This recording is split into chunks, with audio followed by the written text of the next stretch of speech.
Fala, combatente! Seja bem-vindo a mais um papo aqui na nossa tropa. Eu sou o Murilo Rangel, professor aqui da Tropa do Sup, e hoje eu tô aqui com o brabo do português, o mestre Jordi, beleza? Jordi Leu, o cara que aprovou, beleza? Centenas e centenas de alunos aí para português de redação, a bíblia da literatura brasileira, irmão. Que prazer trocar essa ideia aqui contigo, irmão. É isso aí. Jordi, a gente vai ensinar hoje pra galera, né, que português não é esse bicho de sete cabeças. Não. O que eu tenho de... Ai, meu Deus, redação. Ai, meu Deus, português. Às vezes o cara gosta até de matemática. Gosta até da minha matéria. Gosta até de física. Mas não consegue sacar português.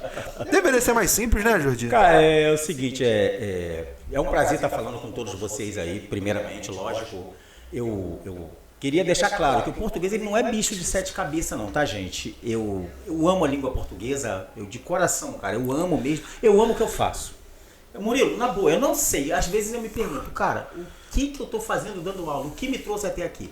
Eu não faço a mínima ideia. Hoje eu tenho 47 anos, entendeu? Não é fácil chegar aos 47 assim com um corpinho de 46.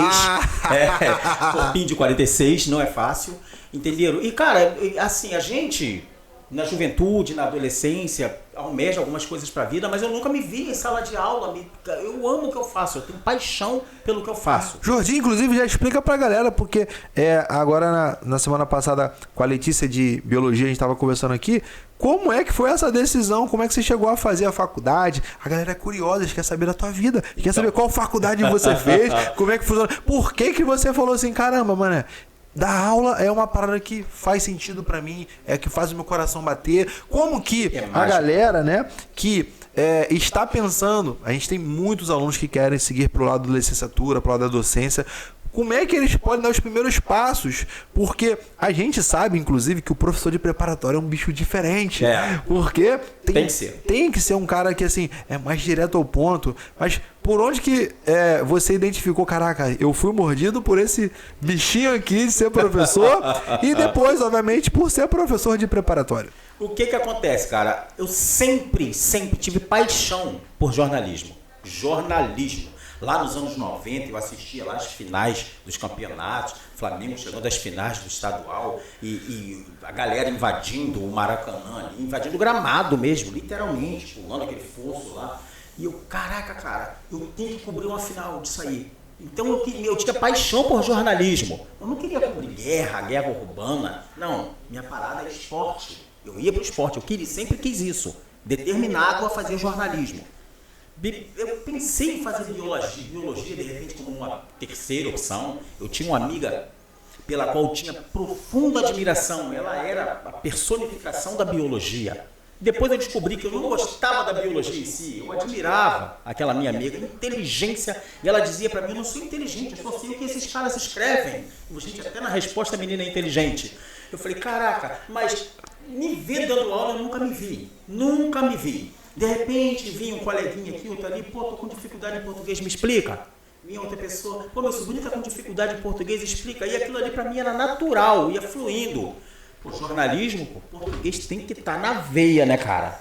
Jornalismo tem que ter português na veia. E eu ia e tal, eu sempre escutava, caramba, você ensina tão bem essa didática tua, você poderia fazer isso, mas eu nunca amadureci a ideia. Nunca amadureci. Até que chegou um dia, eu olhei assim, falei, letras, professor, comecei a pensar aquela magia da sala de aula. Gente, mais uma vez, eu tenho paixão pelo que eu faço. Tenho paixão mesmo. Mas a minha primeira opção era jornalismo. Já foi. Eu, caraca, pô, vou fazer letras. Fui fazer português e inglês. Pô, cara, os primeiros semestres eu fui amando aquelas aulas de práticas pedagógicas. Eu fui tentar, fui fazer um pré-vestibular. Falei, vou fazer na UERJ. Vou fazer pré-vestibular. Na reta final do pré-vestibular, meu Deus do céu. Cara, já que é para falar da minha vida, meu Deus, uma parte negra da minha vida. Fui acometido por várias doenças. Fiz um monte de cirurgia no rim. Até hoje eu tenho problema renal. Problema na coluna, desenvolvi, fiquei um tempão sem jogar futebol. Fiz fisioterapia nas vistas, não sabia nem que existia isso. Tudo dentro do mesmo ano. Não consegui prestar vestibular. E trabalhando, de repente eu vi que a empresa na qual eu trabalhava tinha convênio com uma faculdade lá na Zona Oeste do Rio de Janeiro. Eu fui pesquisar a faculdade Simonsen, simplesmente referência em cursos de licenciatura. Cara, eu chego a arrepio. Referências no curso de licenciatura. E eu fiquei pensando, o que eu faço? Tenta o UERJ, eu pego esse convênio aí com a faculdade que é referência também. Eu falei, caramba, e agora? Fui olhar os horários. Eles tinham vespertino. Em lugar nenhum eu ia conseguir esse turno para estudar. Eu falei, é nessa que eu vou embarcar. Fui, cara. Fui. Fiz amizades excelentes. Os mestres, meu Deus do céu, que saudade que eu tenho, cara. Às vezes eu penso em fazer uma segunda graduação, aquela coisa se descabelando em vésperas de prova, aquela adrenalina maluca. Isso é pra louco. Dá saudade daquilo. Depois da gente formado, entenderam? Eu fico pensando, gente, depois de formado, tem que fazer formatura mesmo, colação de grau. Porque, cara, são 4 anos da sua vida que são árduos. Fui fazer licenciatura. Fui pro estágio, cara, que doideira. Murilo, fazer licenciatura, Cara, aqui no Brasil, trabalhar com educação é empunhar uma bandeira. Cara, você sai dali pilhado, vou mudar o mundo. Já no estágio, eu doido pra professora faltar pra eu me oferecer. Deixa que eu assuma a turma. Nunca aconteceu da professora faltar. E acontece, você tá pilhadão, eu quero mostrar que eu sei. Quero mostrar que eu posso. Cara, terminei o estágio, fui pro mercado de trabalho, fui pro ensino regular.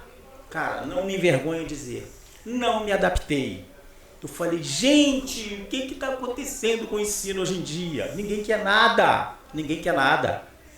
Quando eu fui para o ensino regular, eu já conhecia o preparatório. Alunos de preparatório, gente, vocês estão me entendendo, são alunos que têm metas. Cara, que maravilha. Alunos de 13, 14 anos já com metas, já sabem o que querem para a vida. Alunos mais com idades mais avançadas também, que vão para os concursos públicos, têm objetivos na vida. E eu falei, é isso que eu quero. É aquela turma que o aluninho do lado começa a fazer um burburinho, o outro já vai, calma aí, pô, tá atrapalhando o andamento da aula. O próprio aluno mesmo, calma aí, pô. Eles têm metas ali, eles têm objetivos. Eu falei, é isso que eu quero para minha vida. E é um ensino totalmente diferente. A escola ensina uma coisa pra gente lá no preparatório, para pegar os pulos do gato.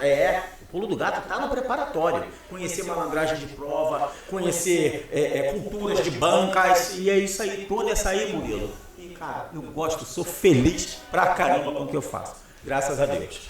Caraca, que legal, hein, cara? Quer dizer que a coisa que deu ruim, deu bom, né? Teve ruim na saúde, mas acabou deu bom na faculdade, né? Deu bom, porque eu ia pra UERJ, cara. Eu ia pra UERJ e, lamentavelmente, não consegui nem prestar o vestibular. Nossa senhora, eu tive muitos problemas de saúde. Quer dizer que tu era jogador? Cara, eu sempre fui peladeiro, até hoje eu jogo minha peladinha. Chegar aos 47 com físico de 46 não é fácil, não. Excelente, irmão. Vamos lá, tu falou uma parada que é muito importante. Tu gostava de jornalismo. Imagino que você gostava de ler, né? Sim. E eu tenho aqui muitos alunos que têm dificuldade de leitura. Solta o bizu. Como que eu desenvolvo, né, uma habilidade com leitura? Como é que eu desenvolvo a prática de ler mais rápido, de ler adequadamente, né? Porque hoje a gente tem muitos analfabetos funcionais. O cara, ele tem o diploma, mas ele não interpreta, ele não consegue compreender de fato. E tem questões simples de bancas que querem só isso, que você seja capaz de interpretar o que está escrito. E a questão você vê, cara, tem pegadinha. E não tem pegadinha. É simplesmente ler, interpretar. Quais sacadas você podia dar para um aluno que precisa melhorar na leitura? Tanto da velocidade quanto da capacidade de forma em si de interpretação. Cara, a velocidade não tem para onde correr. É só lendo mesmo. A velocidade você vai adquirir lendo. Agora, muito cuidado com a qualidade dessa velocidade. Não faz sentido eu ler rápido pra caramba, terminei a leitura, você me questionar. E aí? O que aconteceu? Não sei, deixa eu ler de novo. Não adianta, entenderam? Agora, para aquele jovem que está iniciando agora, cara, na boa, você vai adquirir o gosto da leitura, vai adquirir mesmo o hábito de ler, lendo o que você gosta.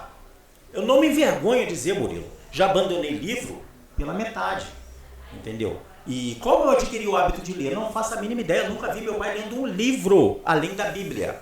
Nunca vi meu pai lendo um livro. Hoje, do topo dos meus 47 anos, eu já li algumas centenas de livros. Eu tenho o hábito de ler todo dia, todo santo dia. Eu não durmo sem ler. Às vezes estou meio cansado, leio 10 paginazinhas, entenderam? Às vezes eu vou mais lento, por exemplo, eu estou terminando o livro agora, ele está tão bom que eu fico com pena de terminar. Cara, mas dá uma pena. Quem tem o hábito de ler sabe do que eu estou falando. Está terminando, mas caramba, está quase acabando. Mas é você ler aquilo que você gosta. Meu filho tem 10 aninhos, ele é fissurado por literatura gótica. Então você lê aquilo que você gosta. Já larguei livro pelo meio. Minha mulher me deu o livro e falou, lê esse livro que é bom. Cara, comecei o livro. Eu falei, de repente daqui a pouco firma. Metade do livro, falei, isso não vai dar em nada não. Falei, ó, você fez eu perder meu tempo com esse livro. O que acontece? Você tem que ler aquilo que te agrada, aquilo que te vai conseguir puxar, atrair a sua atenção. E assim, cara, você pega o hábito da leitura, quando você pegar uma prova, vou dar o Enem como exemplo. O Enem é uma maratona louca. Se você tem o hábito de ler, você tira o Enem de letra, porque o Enem é extremamente cansativo. É muito comum que na metade da prova do Enem, estou na metade. Quando você vai para uma questão de matemática. Aí você pega lá, mais 2 menos 3. Cara, você está tão exausto que você não vai conseguir calcular mais 2 menos 3. Você vai falar mais 2 menos 3, calma aí, mais, menos. Cara, isso vai te dar onda, é um cansaço mental. O que a gente recomenda? Levanta, espreguiça, vá ao banheiro, passa uma água no rosto, fica uns 2 minutos. O cara do fiscal não vai te encher o saco. Volte. Esse cansaço mental é a falta do hábito da leitura. Então, leia bastante. Professor, eu quero ler com velocidade. Cara, o mais importante, entendeu? Que a leitura dinâmica é a qualidade da sua leitura. Leia e consiga compreender o que você está lendo. Compreender é diferente de interpretar. Você tem que compreender o que está lendo. Lamentavelmente, a gente vive uma geração que lê uma anedota agora e vai rir daqui a 3 dias. Caramba, eu entendi aquela anedota. Hoje a gente vive essa geração. Então é muito lamentável. Leia bastante. Como eu começo? Você vai iniciar pelaquilo que mais te atrai. É por aí mesmo. Excelente, Jordi. Pega esse bizu aí. Tem uma máxima que prova grande... Você deve começar lendo a questão e depois ir para o texto. O que você acha disso? Perfeito. Isso aí, quem é aluno meu sabe disso. Em sala de aula eu dou esse bizu. Em uma prova, não se sai lendo tudo que está nela. Por quê? A prova ela é confeccionada para te reprovar. Nenhuma banca vai fazer uma prova para te aprovar, não. Então, o que eu recomendo? Isso é recomendação minha, tá, gente? Vou dar um exemplo pessoal, tá? Murilo, é o seguinte, eu peguei uma prova, se não me falha a memória, uma prova da Prefeitura de Niterói de 2019, se não me falha a memória. A FGV elaborou a prova, a FGV levou 20 questões para a prova. Das 20 questões, a banca levou inacreditáveis 13 textos. 13 textos para você resolver 20 questões. Cara, se você... Tiveram 4 questões ali que eu resolvi e você me pergunta sobre o que o texto tratava, eu não faço a mínima ideia. Fui direto ao comando da questão. Só para exemplificar aqui bem, fui direto ao comando da questão de crase. Cara, precisa ler texto para saber se tem crase, se não tem, se a crase está certa, se está errada? Não precisa. Então, 4 questões de 13 textos, 4 questões eu resolvi e até hoje eu não faço a mínima ideia sobre o que aqueles textos tratavam. Aquilo ali é para encher linguiça, é para te cansar. Malandragem de prova. Quer malandragem de prova? Vá para uma sala de cursinho, entendeu? O professor está ali exatamente para te dar essas malandragens. Saber conteúdo, saber matéria, tem um oceano aí entre saber matéria e saber resolver prova. Conhecer malandragem de banca, entender como a banca exige o padrão de resposta. Tem um oceano, um abismo aí, entenderam? E, cara, é sair lendo ali o necessário. Vá direto ao comando da questão. Caso haja a necessidade, aí sim, você lê.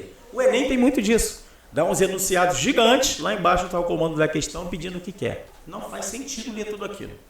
E tem como acertar a questão, né? De repente, até mesmo sem você saber exatamente tudo sobre aquele tópico, somente fazendo inferências sobre a prova? Isso é outra dúvida frequente. Tem sim.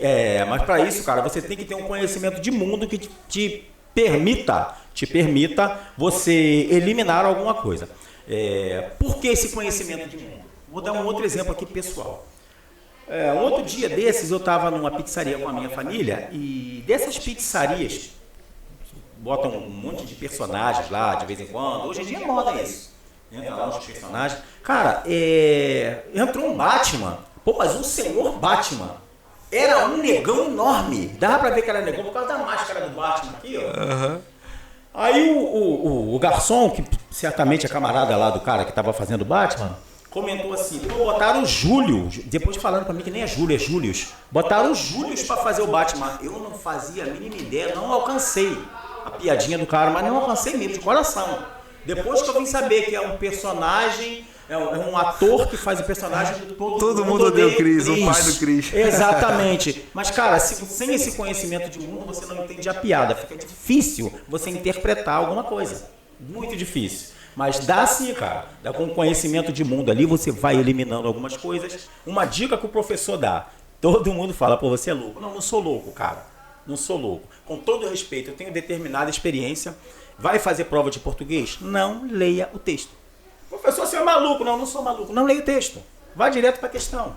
Tá lá, questão número 1. Tá lá o trechinho do texto. Tá lá até onde tá aquele trechinho. Tá lá a linha 2. Até a linha 4. Beleza? Você vai lá, só que você não lê da linha 2, lê do período anterior. Não lê até a linha 4, lê até o período anterior. Onde se encerra a ideia. Mato, resolveu aquela questão. A outra questão de interpretação também. Linha 4 e linha 5. Vai à linha 4, pegue, sem ler o texto. Pegue do período anterior. A linha 5, período anterior. Outra questão de regência. Você vai, nem precisa ler o texto para resolver a questão de regência. Vai lá. Outra questão, pontuação. Não precisa ler texto para saber se é pontuação. Outra questão, parágrafo 2, linha não sei o quê. Você vai lá naquele trechinho, um período antes até um período anterior. Quando você precisar realmente ler o texto, o que o autor quis dizer com... Aí não tem jeito. Você tem que ler o texto. Cara, você já leu tantos trechinhos desse texto que você já vai estar plenamente familiarizado com ele. Será necessário simplesmente fazer uma leitura. Porque é comum, eu já tive aluno que falou, professor, eu tenho que ler 3 vezes o texto. Leio uma primeira leitura grotesca, leio uma segunda leitura com mais atenção e leio a terceira vez já grifando os pontos principais. Se você utiliza esse método, isso é uma técnica, você vai ler o texto uma única vez e vai otimizar o tempo que você tem na prova, que é precioso. Excelente, mestre. Tem uma pergunta muito comum que é sobre a redação. Falando em redação, que é o bicho de 7 cabeças da galera, você recomenda que você já leia o texto da redação antes, já faça a redação primeiro na prova, faça no final, no meio. Quais são as suas recomendações para o cara fazer um concurso onde tem a redação e outras questões também objetivas? Orientação minha, tá, gente? Aí tem professor que dá outras dicas de orientação minha. Jamais deixe o seu texto para o final. Jamais. Mas eu digo para vocês também, não façam no início. Você chega ali frio. Você chega frio. Comece a fazer a sua prova. Tá lá. Quando estiver na metade da sua provinha, deixa a provinha de stand-by, pega no texto. Ali você já está aquecido. Você vai pegar no texto. Porque eu digo para você, não deixe o texto para o final. Cara, para você escrever uma redação, não tem a possibilidade de você chutar nada. Não tem. Então como é que você vai deixar para o final? Se não der tempo. Ah, professor, mas eu me organizei. Ah, beleza. As coisas às vezes não saem do jeito como a gente planeja. E não sai mesmo. Aí, o que acontece? Faço ali a metade da prova, faço a redação, faço a outra metade da prova. Caso o tempo fique muito corrido, não tem jeito. Cara, vou pro chute, vou direto pro cartão resposta, marco alguma coisa, entenderam? Agora, jamais. A redação, ela sempre suscita algumas dúvidas. Sempre suscita. Ah, professor, bota título, não bota título, pulo linha, título. Cara, é contigo mesmo. Quer pular linha, pule. Título será facultativo caso a banca não peça. Se a banca pedir com título, igual a Epcar. A Epcar aplicou a prova recentemente. A Epcar é categórica, ela pede lá com título. Aí se eu não botar título, está pedindo para ser despontuado. Na redação pouco a gente sabe. A gente não ganha ponto, só perde. Você tem a pontuação máxima com o papelzinho virado ali, ó. Você escreveu o seu nome ali e tal, alguma coisinha ali, o título já começa a perder ponto. Então a ideia é perder menos ponto possível. Professor, se não pediu título, e se eu botar? Problema seu, cara. Se botar, tá correndo risco. O título tem particularidades. A gente tem uma aula maravilhosa disso É, aí e toda uma aula de isso que eu ia falar, depois né? dá uma olhadinha lá com calma lá, a gente tem uma aula maravilhosa. Agora, professor, tem como eu escrever uma redação no mínimo razoável se eu não saco absolutamente nada do tema? Tem, pô. Vem pro nosso mundo. A gente tem umas técnicazinhas aí que dá pra você arranhar e tirar uma nota até satisfatória. Pode ir. Deixa eu te contar minha história com redação, Jordi. Olha só. Quando eu comecei a parte de estudar redação, eu tinha muita dificuldade com concluir no tempo adequado. E aí, cara, veio a tal, né, da espinha do peixe. Veio a tal daquela fórmula de bolo, né, receita de bolo lá também. Nos tempos odiernos já muito se percebe-se que tal assunto assim acessado. E eu fiz isso, eu lembro que pra ESA. Irmão, eu conseguia fazer a redação. Hoje eu não recomendo, obviamente as bancas já pegaram até esse bizu, né? Mas eu consegui entender como era a sacada da redação através de uma fórmula de bolo, através de uma coisa básica. Hoje, as bancas de forma geral, principalmente os vestibulares, eles valorizam a questão de raciocinar, a questão de você usar citações, de você fazer recursos que mostram autenticidade. Mas você ainda recomenda que o cara que está com dificuldade para começar, tá? Não sei fazer redação, tô do zero, professor. Ele use o artifício de uma pequena fórmula de bolo. Isso ainda funciona? Não funciona, não funciona. É engraçado, cara. Um outro dia desses, cara, óbvio, não tô aqui para expor ninguém. Mas eu fui dar uma olhada só por curiosidade. Tinha uma menina lá no YouTube dando orientações sobre redação. Ela dava dessas receitas prontas. Aí tava lá, é do conhecimento de todos que... Eu falei, meu Deus, esse assunto não é do meu conhecimento. Como é que pode ser do conhecimento de todos? Para você escrever que é do conhecimento de todos, tem que ser realmente do conhecimento geral. E não era. Falei, cara, a receita de bolo já começa errada. Esse bolo vai solar, meu irmão. Vai dar ruim. Não adianta, não vai funcionar. A redação, cara, são técnicas que a gente dá para você estruturar uma redação. Agora, os argumentos são os seus conhecimentos. É aquela bagagem cultural que você carrega. Ali que você vai despejar tudo aquilo nos argumentos, nos parágrafos de desenvolvimento. Aqueles textos que vêm na prova, ele realmente ajuda você a formular argumentos, porque a nossa tendência é copiar, né? Sim. Ou fazer coisas muito semelhantes, né? Sim. Tem sacada para usar aqueles textos de forma mais objetiva ou não? Tem que ler mesmo e aquilo? É interessante, foi até muito bom você fazer essa pergunta, Murilo, porque eu tive um aluno, eu consegui, com a graça de Deus, ajudá-lo. Ele disse que eu o aprovei. Não, ele se aprovou, gente. A gente só dá o caminho das rosas. Ele disse que eu o aprovei para PM de São Paulo. E ele dizia para mim que aquele texto atrapalhava. Imagina você que está me assistindo agora. Se eu pergunto a você, o que você acha do desempenho da delegação brasileira nos Jogos Olímpicos de Paris? Se você não assistiu nada, se você não leu nada, se não sabe nada em relação a ganhos de medalhas, é impossível você opinar. Aquele texto, ele tem um caráter informativo. Sem informação, é impossível você formar opinião. Então, aquele texto, ele está ali para te informar. Partir? É só aquilo ali? Não. Claro que não. Se você vai só com aquilo ali, entendeu? Cara, vai dar ruim. Você já tem que ter um conhecimento. Tem que ter um conhecimento, sim. Eu costumo dizer, quem vai fazer provas, sobretudo se cobram atualidades na sua prova, se cai, atualidade se cai. Redação, cara, na boa, pouco me importa a sua opinião sobre a Rede Globo, mas Jornal Nacional é obrigação. A maneira como o Bonner expõe a notícia, como você vai digerir aquilo não me interessa, mas para efeito de recursos argumentativos, valem e vale muito. Fantástico, é um saco assistir Fantástico, tem uns quadros lá muito chatos, cara, você tem a opção de ir depois lá pela internet, Globoplay, assistir o Fantástico a varejo, assiste lá somente a matéria que você quer, a matéria que te interessa.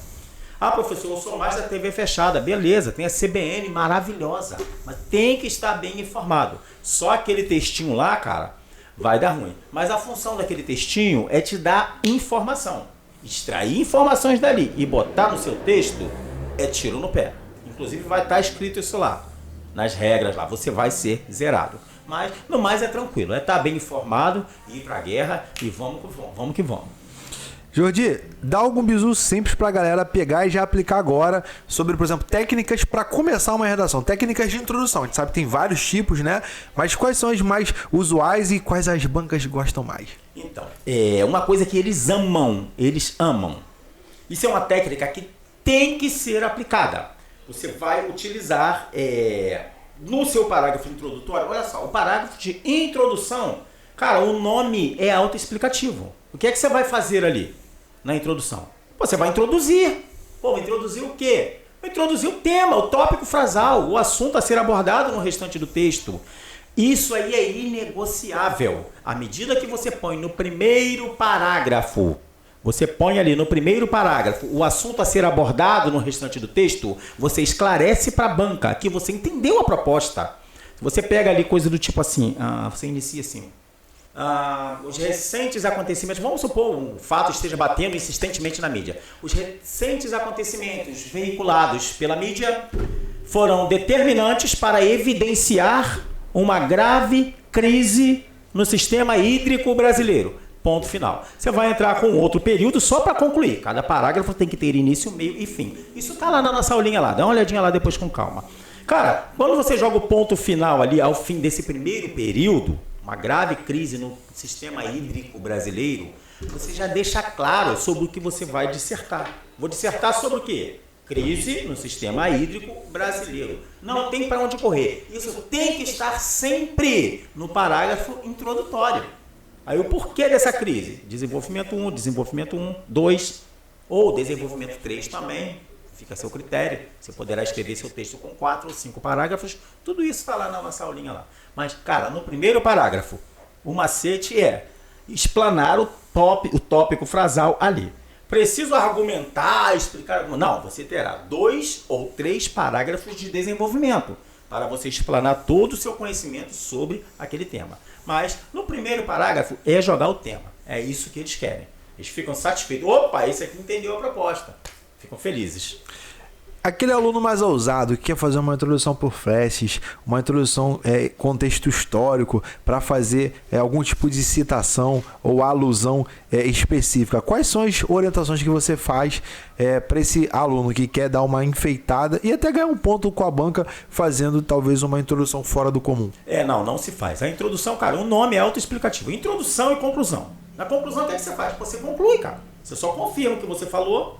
A exigência é que isso é exigência. Se surgir uma intervenção para aquela problemática... Para o Enem, né? Uma proposta de intervenção. Intervenção. O Enem é muito categórico. Tem que sugerir uma proposta de intervenção. Então, o nome conclusão é autoexplicativo. Assim como a introdução. Na introdução você não precisa citar nada. Agora, outra coisa, foi muito bom você falar em citações. Muito cuidado com citações. Eu já peguei redação de alunos... Cara, que tinha do desenvolvimento até a conclusão, tinha uma citação em cada parágrafo. Posso fazer citação, professor? Pode. Uma única citação só. À medida que você põe mais de uma, as ideias... Vamos lá, o que é dissertar? Dissertar é sinônimo de opinar. Quando o cara te dá uma proposta de redação, ele quer a sua opinião. Aí você põe no primeiro parágrafo uma ideia, uma citação de Kant. No segundo parágrafo, uma citação, você cita Jean-Paul Sartre. Terceiro parágrafo, você cita Cortella. Cara, e o cara não quer saber das ideias de Kant, de Cortella, de Sartre. Não, ele quer saber o que você acha sobre aquilo. Sobre aquele tema, a sua opinião. É o que interessa para a banca. Uma citação é válida. Agora, muito cuidado. Depende da prova que você vai fazer, citação nenhuma será aceita. Dependendo da banca, ele quer ideias 100% suas. Vou fazer Enem. Uma citaçãozinha, vai. Beleza. Lembrando que você vai falar sempre na terceira pessoa, né, combatente? Pessoal. Por quê? O cara, gente, você tá começando a papirar para isso, fazer conteúdo, né, desenvolver a sua redação. Sempre é a sua opinião. Mas, inclusive, Jordi, eu pedi para você falar sobre isso, sobre essas modalidades, onde se encaixa o dissertativo argumentativo e o que o cabra tem que ter na cabeça quando ele for falar assim, cara, eu não tô fazendo, né, um texto aqui pro Murilo, tô fazendo um texto para uma banca que o profissional vai ler, inclusive, né, o professor vai estar cheio de redação para ler, você não pode ser mais uma, para ele, opa, esse cara aqui é diferente. Sim. O que eu tenho que pensar quando eu leio o modelo dissertativo ou argumentativo? Sim, o que acontece? É importantíssimo introduzir bem. Isso é importantíssimo. Ah, professor, posso dar uma rateada aqui? Se quiser dar uma rateada, dá uma rateada lá pro final, cara. Você, quando introduz bem, nossa senhora, o cara lê aquele texto com uma felicidade danada.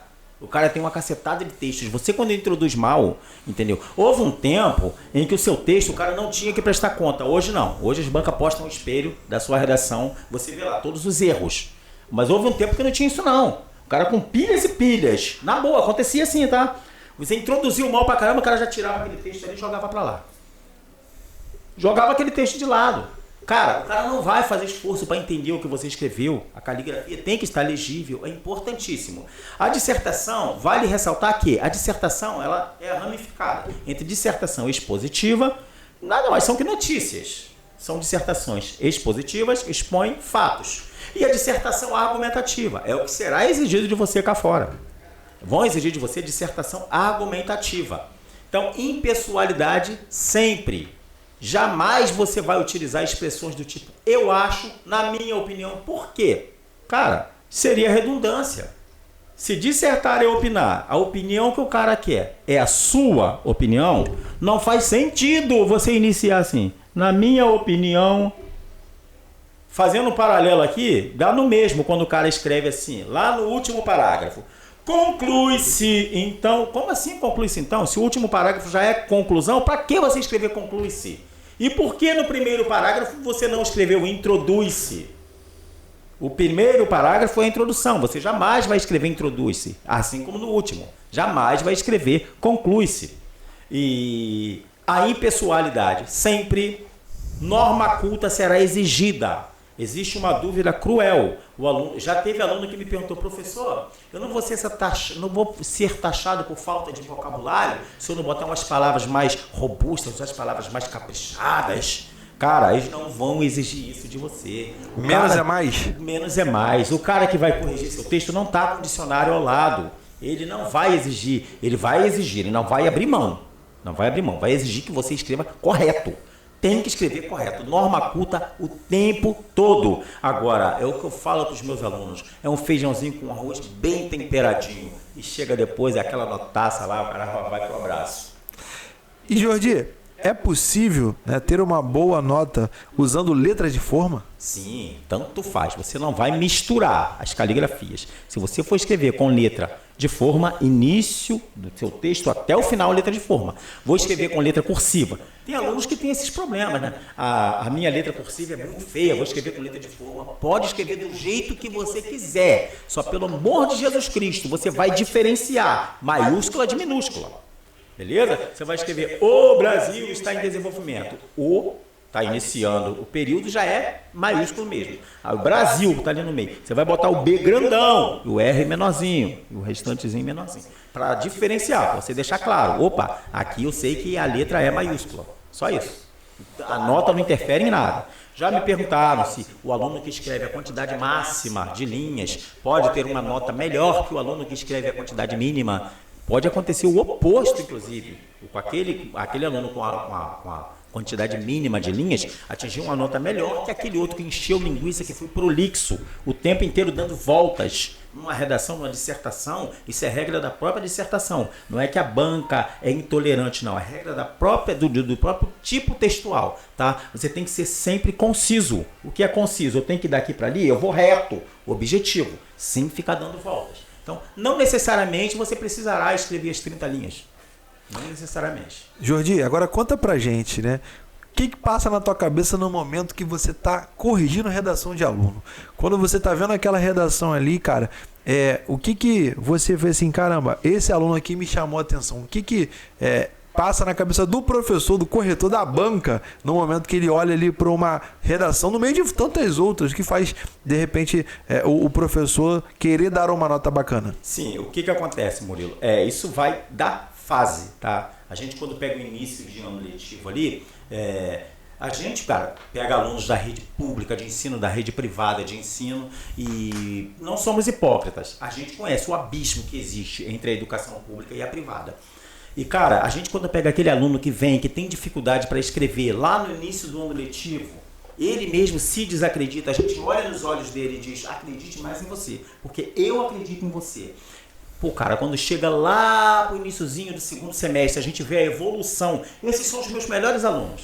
O aluno que já chega pronto ali, ele chega só para praticar. Então, quando a gente vê a evolução daquele aluno, meu camarada, eu botei um amigo meu, hoje é amigo meu de profissão, dentro da UERJ, que na aula de véspera, dei a nota dele ali, passei para a FEBEF, passei, tá lá, é meu colega de profissão hoje em dia, foi para lá. Entendeu? Mas meu camarada, para aquele rapaz, ele chegar a me entregar, para ele conseguir me entregar um texto ruim, ele teve que melhorar muito, até o texto dele chegar ao nível de ruim. Eu falei, opa, tá melhorando, teu texto já tá ruim, porque eram péssimos, eram textos péssimos. Então quando a gente vê a evolução, eu falei, meu Deus do céu, nossa senhora, e os erros são importantíssimos. É o que eu falei, coincidentemente, eu dei uma aula de redação hoje, presencial, e eu falo para os alunos, os erros são importantíssimos, cara. Eles servem para nos ensinar. Agora é importante que no próximo texto você não erre erros com a mesma lógica destes. Outros tipos de erro. Esse aqui você já sabe que não pode mais. Mas é gratificante quando a gente vê a evolução do aluno. A gente vê esse está no caminho, está dentro do processo, errar faz parte do processo mesmo, mas é muito gratificante. Jordi, tem a questão do tempo para uma redação. Essa polêmica é muito grande. Esclarece aí pra gente aí. O que você acha que é interessante, o que você vê na prática que é bacana quanto a time para fazer uma redação? Considerando que a gente tem provas imensas como o Enem, a própria UERJ, vestibulares específicos, o CFO, que pedem, além da redação, que você se desenvolva muito bem nas questões objetivas. Qual é o tempo adequado, na sua opinião, para fazer uma redação? É outra coisa, assim, sem querer relativizar, tá, Murilo? Assim, o próprio Enem em si, ele disponibiliza a mais para você no dia da redação, 1 hora. 1 hora. Eu tô falando com você agora, o meu tempo recorde, nunca consegui baixar, escrevendo uma boa redação. 1 hora e 5 minutos, meu tempo recorde. Eu já escrevi redação com 40, eu fiz 40 minutos. Eu fiz técnico na FATEC. Não cheguei a comentar aqui não, né, gente? Eu fiz técnico em informática. Isso há 15 anos. Entendeu? Fiz técnico em informática. Na época eu olhei o edital, fui olhar, tinha no IESERJ, na Praça da Bandeira. Fui olhar português, matemática e redação. Aí é a regra do jogo. Cara, jamais você deve entrar no jogo sem conhecer a regra. Eu fui ver o que eu tinha que fazer. Português, matemática e redação. Eu falei, porra, português vale 10, vou lá para tirar 11. E tirei 11. Matemática, aí tava lá, você tinha que fazer o quê? Você tinha que acertar no mínimo metade do total, não zerando disciplina. Eu falei, cara, vou para tirar 11 em português, 20 questões de português, 20 de matemática e a redação. Falei, vou para tirar 11 em redação, em português, vou bombar na redação. E em matemática, porra, vou chutar tudo A, cara. Qual a probabilidade de em 20 questões de matemática numa prova de concurso, nenhuma ser A? Existe essa probabilidade? Não é a minha praia, mas caraca, muito pequena. Eu acho que é mais fácil você ser atingido por um raio. Eu falei, cara, e é o que eu fui fazer, cara. E é o que eu fui pra lá, realmente, em português, eu bombei, gabaritei português. E quem é meu aluno sabe, eu sempre falo, por toda a prova dá uma questãozinha pra você não zerar. E dá, cara. Essa questão, essa prova da FATEC, eles me deram 3 questões dadas. 3 mesmo. Eu falei, cara, essa aqui eu sei. Aí não foi essa aqui eu sei. Enfim, pessoal, eu sei que de 93 vagas, eu passei em 13º, chutando matemática tudo A. E a redação, eu fiz com um pouquinho menos de 40 minutos. Porque eu lembro perfeitamente, a cadeira estava um pouquinho empoeirada. Eu fiz numa escola lá em Vaz Lobo, a cadeira do negócio não estava muito bem caprichado, o asseio. Eu peguei aquele papelzinho, olhei o tema da redação, limpei a minha cadeira com a folha de rascunho da redação. Isso é sério, foi verdade. Joguei fora, entenderam? E a redação foi diretão ali, ó. Foi diretão. Redação para FATEC. É a mesma exigência da redação para CFO da vida? Lógico que não, pô. Lógico que não. Existem exigências, entendeu? Por exemplo, tem banca que te proíbe no seu texto o uso da aspas. Como é que você vai fazer uma citação no seu texto se você não pode usar aspas? Regra da citação, usar aspas. Então eu vou poder utilizar a citação? Claro que não, cara. Se você não pode usar aspas, não é que eles implicam com a citação. Implicam com as aspas. Não pode usar aspas. Então varia de banca para banca. O Enem é mais benevolente. Molecada aí do pré-militar, pode vir tranquilo, cara. A redação deles é tranquila. Tem banca que exige mais. Tem outras que exigem menos. Pode vir tranquila. E o tempo da redação, eu estou te falando, isso é relativo. Isso varia de banca para banca. Mas uma hora, igual eu te falei. Meu recorde, 1 hora e 5 minutos para escrever uma boa redação. Mas uma redação para nível de polícia do Senado. Uma redação a nível de polícia do Senado Federal. Entendeu? Pro Enem, cara, dá para fazer com os 40. Eu faço com os 40 minutos, tranquilo. Se eu faço com os 40, cara, eu não sou. Mas você é o professor. Cara, eu não sou melhor nem pior que você, cara. Eu pego o aluno que eu falo assim, cara, você escreve melhor que eu naquela época lá. E Murilo. Professor, cara, são práticas que a gente vem adquirindo. Mas eu falo mesmo, e é verdade. Cara, hoje você escreve melhor que eu nessa época aí, cara. Entenderam? Mas geralmente 1 hora dá legal. Deixa eu contar um pedaço aqui de uma das redações que eu fiz na minha vida que foram mais marcantes, uma das primeiras. Em 2007, eu fiz para o técnico em química do Cefet Química à época, né? E tava uma peleja de caramba. Fez o ERG nessa época? Fiz o ERG também, que caiu dissertativo argumentativo. Foi nesse ano que eles pediram em formato de carta? E ele... Pô, tu estragou minha piada, calma aí, pô. Vou contar aqui a parada, olha só. Eu tô lá estudando, né? Dissertativo argumentativo, em escola pública, aquela dificuldade, correria. E aí, meu irmão, a professora do pré-vestibular que eu fazia na época deu carta argumentativa. Sim. Né? E tinha rolado a UERJ já também essa situação, no ano anterior. Aí, 2006, teve carta argumentativa. Cara, qual é a diferença de dissertativo argumentativo para carta? Aí tinha que saber lá o chamativo lá, né? O nome certinho, tratamento, colocar no final, falar em primeira pessoa, no final assinar, botar todo, né, o processo ali. Cara, quando eu cheguei na prova do Cefet Química, antigo, né? Hoje é FRJ, caiu uma carta argumentativa. Eu lembro como agora, assim, cara. Eu chegando lá, eu tinha tido uma aula dessa professora na semana anterior. Ela falou, olha só, faça isso. Ela deu ali, né, os vocativos corretos, o chamamento e tal, a estrutura. E eu lembro que era uma questão que tinha 2 textos na prova de português. Um falando que o meio ambiente estava muito degradado, o ser humano tinha devastado a natureza e não tinha mais jeito para o mundo. O segundo texto falava não, que existia jeito e que era possível, ainda que o ser humano, né, tivesse já degradado bastante o meio ambiente, fazer ações para que houvesse desenvolvimento dessa ação. E a proposta de redação era fazer uma carta, se eu acreditasse que tinha jeito, para o cara que falou que não tinha jeito, convencendo ele, sim, dizendo que era possível. E o oposto também, se eu dissesse, não, cara, eu acredito que não tem jeito mesmo, eu vou fazer, né, te deu a opção dos 2 pontos de vista. Exatamente. Você teria que defender um dos 2. E, cara, eu lembro até hoje, né, eu peguei toda a estrutura que eu coloquei na carta, né? Fui aprovado, fiz o curso técnico lá no Cefet Química, né? No IFRJ. E a minha base de argumentação foi assim, cara, o futuro é sempre uma colheita, né, do que você fez no passado. Então, se você tem alguma coisa hoje, eu acredito fielmente nisso, né? Que, caramba, não deu certo. Cara, muda, começa a reformar seus pensamentos, fazer coisas novas que amanhã você vai colher o que você está fazendo hoje. Porque, tá ruim, tá difícil, sabe? Mas vai continuar ruim, vai continuar difícil. Se você não mudar agora, não vai chegar nesse tempo bom, né? E, cara, eu tinha pensado sobre isso, né? Falo até que foi uma pregação que teve na igreja, Jordi, que eu peguei essa visão, obviamente adaptada, né, à redação. Cara, e assim, eu tirei, né? Se eu não tirei 10, foi quase 10 na redação, tanto que a gente passou muito bem. Essa época era concorrido, eu sou da 3ª turma do Cefet aqui em Caxias. Então, assim, era bastante concorrido. A gente chegou lá entre os primeiros, mandando obviamente muito bem em matemática, em português também. Mas, cara, a redação foi aquele choque. Caramba! Sabe assim, igual o cara que imagina que assistiu a tua aula, depois chegando na prova, caramba, tudo que o professor falou foi exatamente o que aconteceu. Caramba, professor, exatamente o que você falou aconteceu, que foi a questão da carta argumentativa.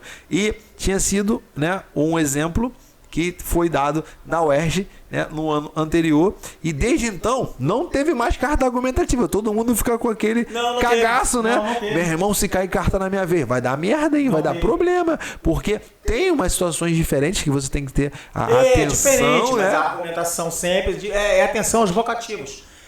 Recentemente, cara, a filhinha do Romário, ele tem uma filhinha com síndrome de Down, Ive, a filhinha do Romário. Ela mandou uma carta argumentativa, exatamente esse modelo, pro então ministro da Educação, Milton Ribeiro. O cara tinha falado, olha que declaração infeliz, meu Deus do céu.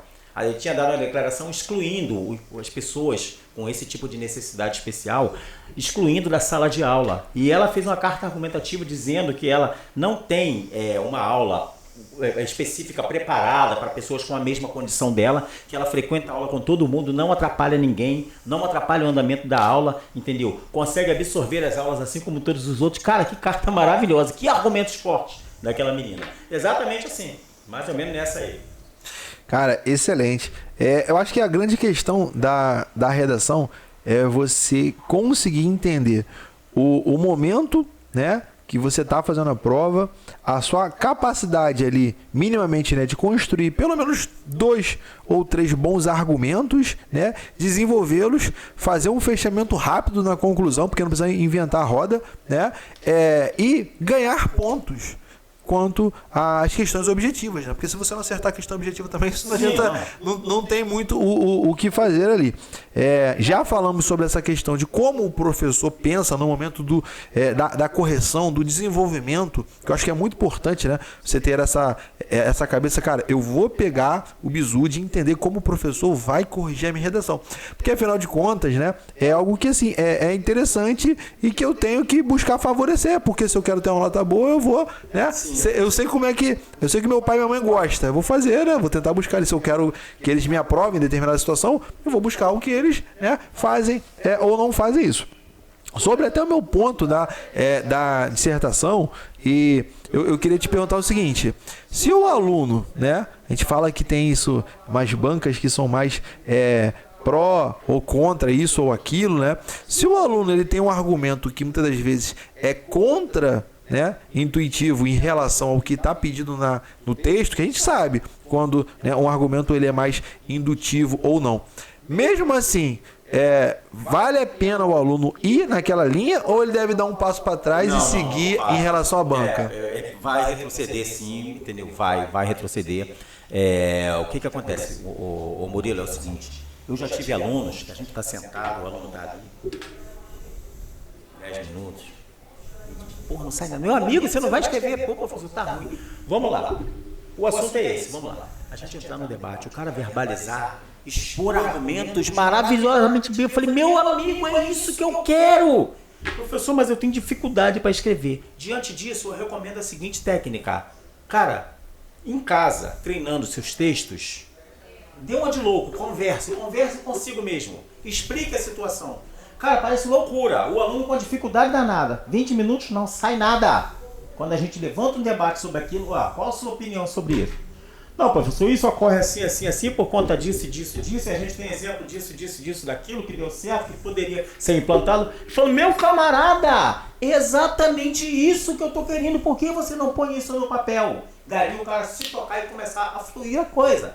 Entendeu? Então é assim, eu tô com dificuldade. Cara, seus treinos em casa, começa a debater consigo mesmo, explique aquilo para você mesmo. Isso vai fluir no papel maravilhosamente bem. Agora, sei lá, cara, se você acha, por exemplo, o governo, por exemplo, cara, jamais cite o governo na sua prova.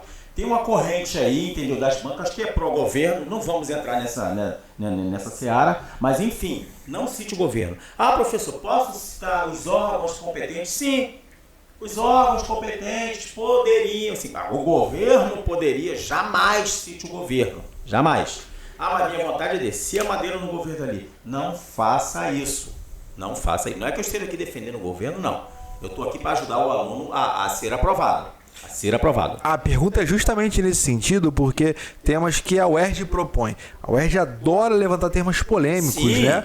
E a pergunta é no viés do corretor, porque a gente sabe que Sim. toda a informação, ela tem dentro dela, né, algum tipo de posicionamento.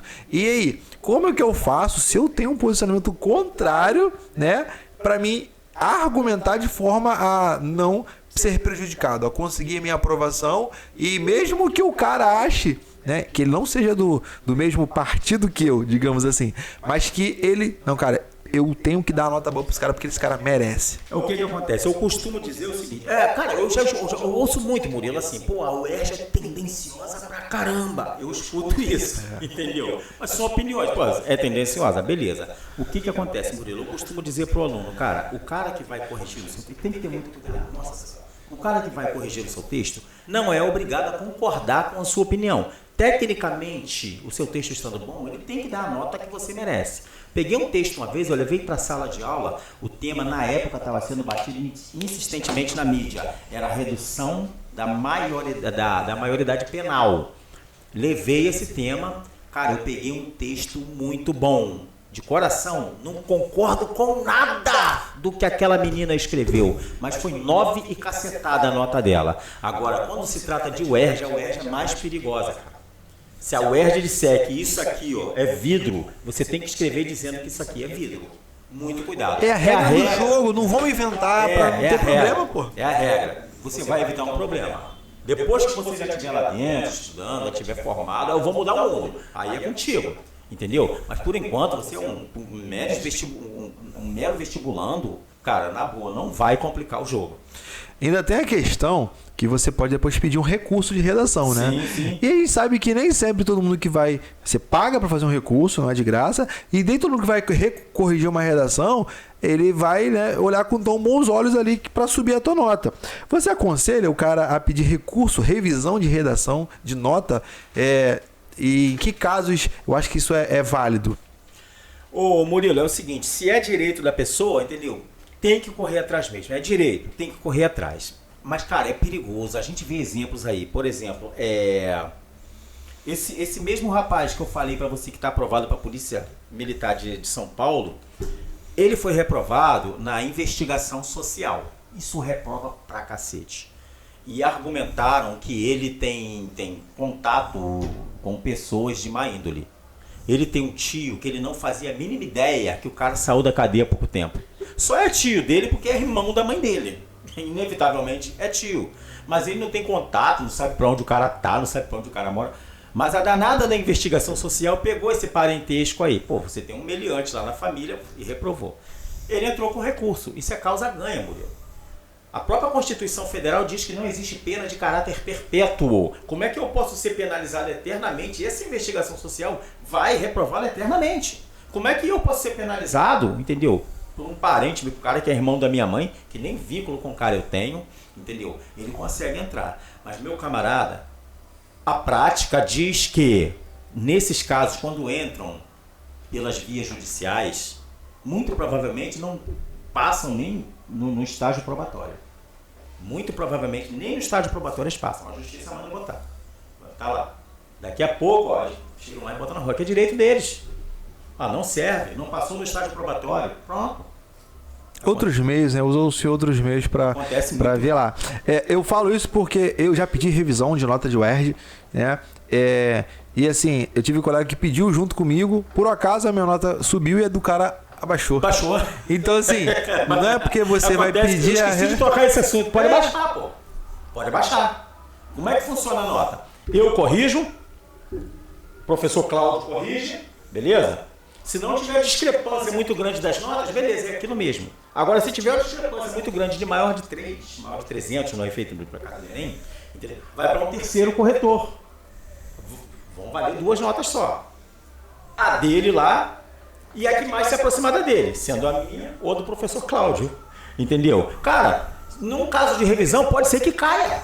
E pode ser mesmo que caia. É comum acontecer isso. Então, às vezes, cara, muito cuidado. É lógico, você só vai se sentir, você só vai pedir a revisão ali se você se sentiu prejudicado. Se deu para você passar, jamais você está feliz da vida. Ou eu estou ficando louco? Pô, passei. Eu achei que poderia ser melhor, mas passei. Não inventa moda, não. Pelo amor de Deus. Essa aprovação tua pode cair. Não inventa moda. Excelente. Mestre, qual a frequência adequada para o cara ficar bom em redação? Uma redação por semana, uma redação por mês, uma redação por dia. Qual é a sua opinião? Não, 3 redações. 3 redações. Não é aquela coisa de tarado, nós está escrevendo. 3 redações por semana.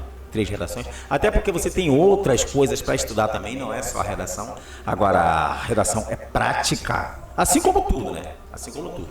Se você não estudar, não resolver umas questõezinhas, pô, tô dominando tudo de gramática. Cara, você não vai estudar mais teoria, mas, cara, tem que resolver questões, senão enferruja. E enferruja mesmo, na hora de fazer as questões na onda. Agora, a redação é prática. Depois que você adquire o hábito de escrever, flui que é uma maravilha. 3 redações por semana é o ideal. Se puder escrever mais, maravilha. Maravilha. Mas enfim, quem vai fazer prova, cara, o tempo para quem vai fazer prova é algo precioso. Vamos ser bem sinceros aqui.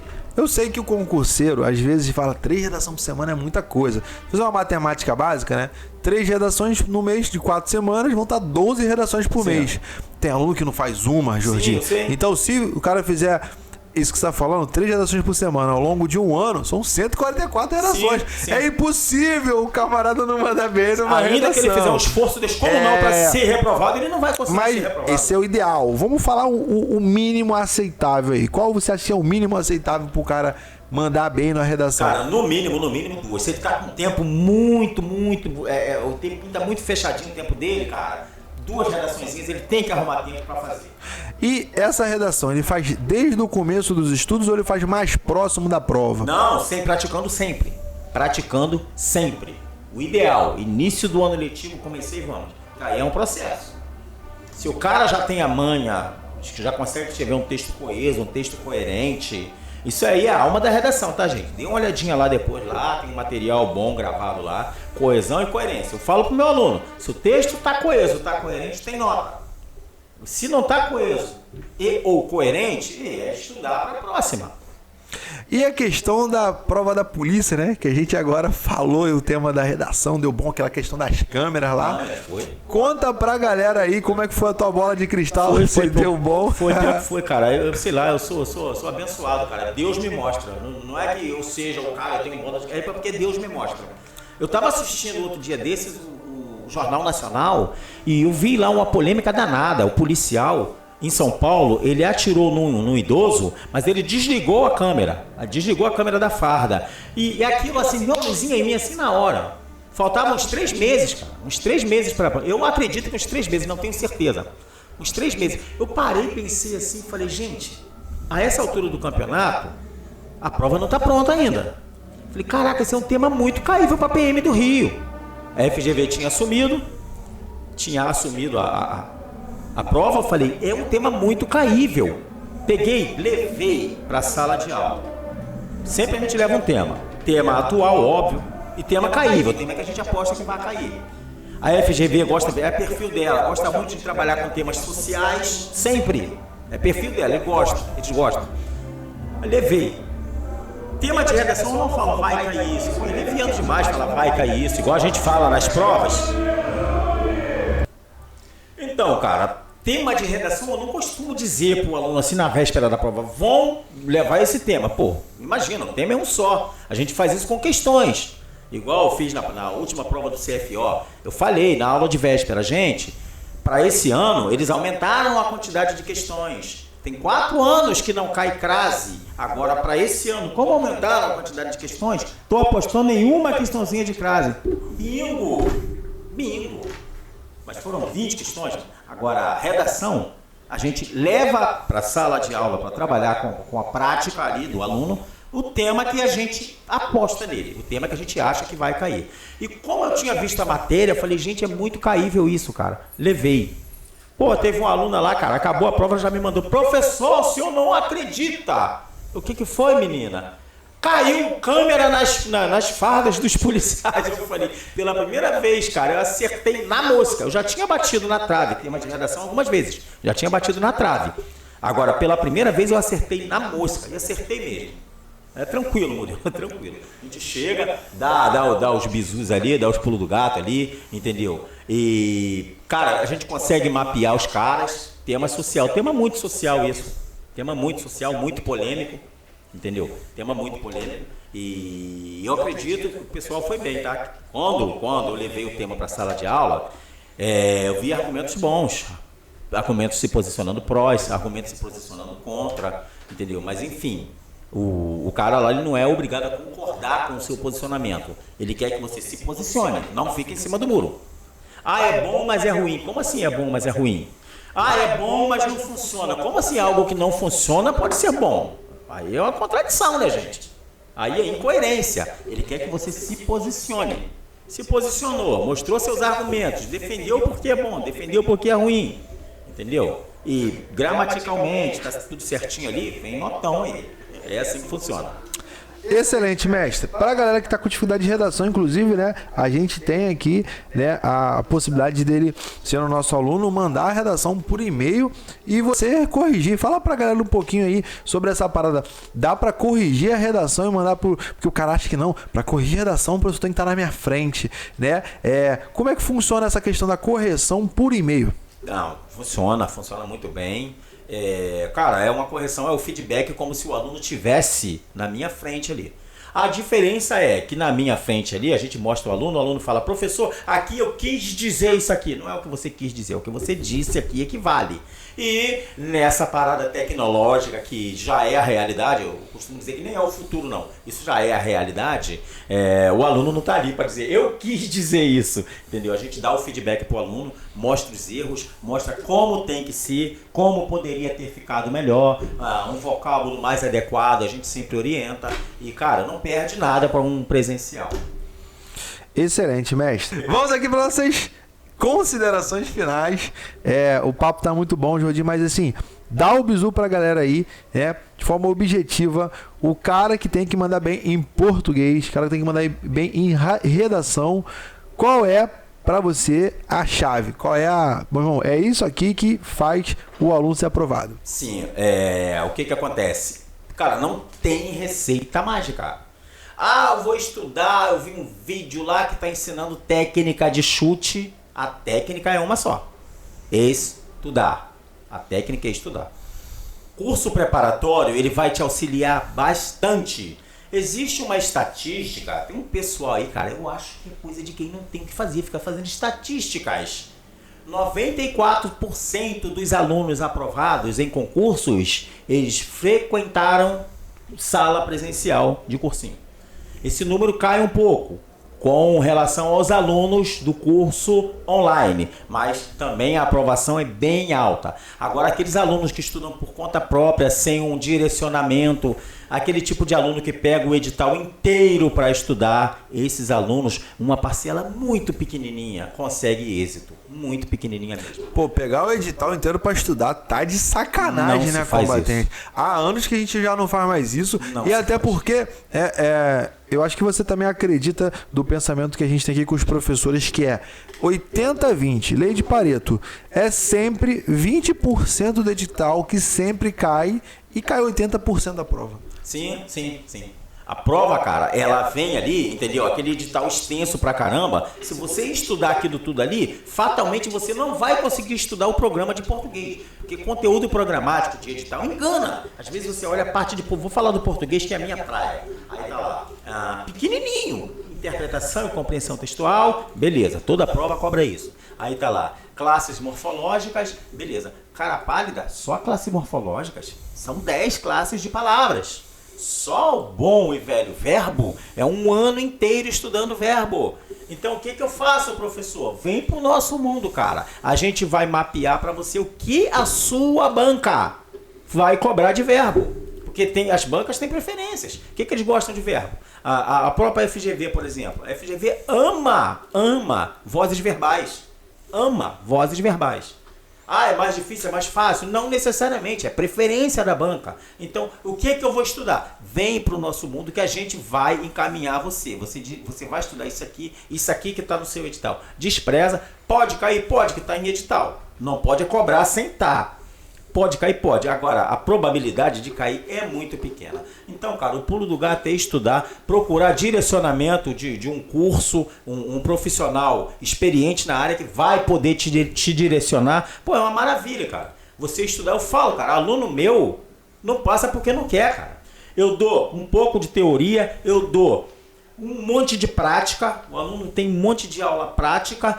Chega no aulão de véspera, aulão de véspera é outra maravilha. Chega no aulão de véspera, eu ainda falo pro aluno, vai cair isso aqui. Pô, e cai.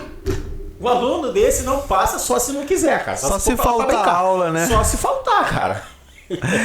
Mestre, em relação às bancas, porque agora tem também a banca de soldado, a IDECAN, tem a OCP que agora vai fazer o CFO no lugar da FGV, né? O que temos aí de expectativa quanto à questão das bancas, né?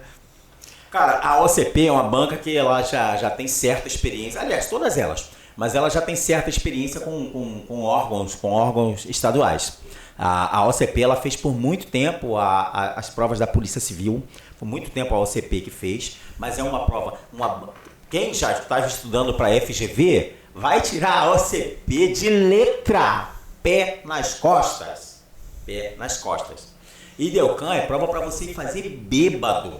Aquele desestresse que você sai no sábado para desestressar, tem prova amanhã, hoje vou dar uma relaxada. Vá, já leve uma pochete mesmo que está em desuso, leva com os documentos todos, sai da balada ali, ó, direto para a prova no dia seguinte, bêbado, escornado, vai lá e faz e passa bem. A parada é nesse nível, tá, gente? Mas pelo amor de Deus, qualquer prova que você se submeter a fazer, você tem que estudar um pouquinho. Estudou, por que eu digo isso? É uma prova que não complica, não tem pegadinha, é muito objetiva. A OCP é um pouquinho mais puxada que IDECAN. Agora, para quem estava estudando FGV, amigo, quem faz FGV faz qualquer prova. O negócio melhorou para o aluno. Pô, boa mesmo. Não necessariamente você tem que beber e fazer a prova mesmo. Eu aconselho que você durma bem, você descanse, que é só sua vida.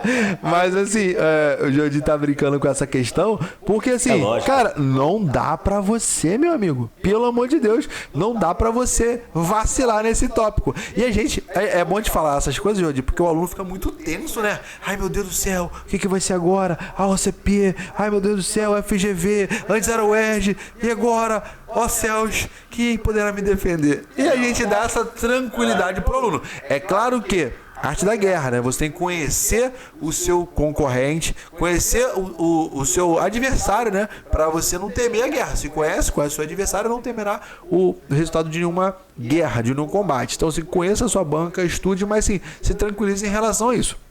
Lembrando que, como tem agora no CFO uma redação, vão ter menos questões objetivas. Então, de 100 agora serão 75 e uma redação. Então capricha na redação, porque ela vale ponto, beleza? E você tem o tempo para isso. Então assim, não perde performance por não fazer questões objetivas ali. Então manda ver nesse processo. Senhoras e senhores, esse foi o Fala Combatente, 4º episódio. Jordi, muito obrigado, tamo junto. E eu espero que vocês venham ajudar com a gente, sejam aprovados e a gente conte aqui a sua história. Tamo junto, não esquece de se inscrever no canal, ativar o sininho para receber as notificações, tá? Estamos com o Instagram novo, pessoal. Você quer saber sobre o concurso de bombeiro militar? Olha só, tem aí o Guia Bombeiro Militar. Só botar lá, @Guia Bombeiro Militar no nosso Instagram, que você vai achar eu falando detalhes da prática para você alcançar a sua carreira, beleza? Lembrando, super concurso também, você vai achar lá tudo sobre o nosso curso, sobre o nosso colégio, falando sobre detalhes das aulas. E, é claro, nossa plataforma está aí esperando você para te ajudar a alcançar a aprovação. Vem para o nosso mundo combatente. Até o próximo vídeo. Tchau, tchau.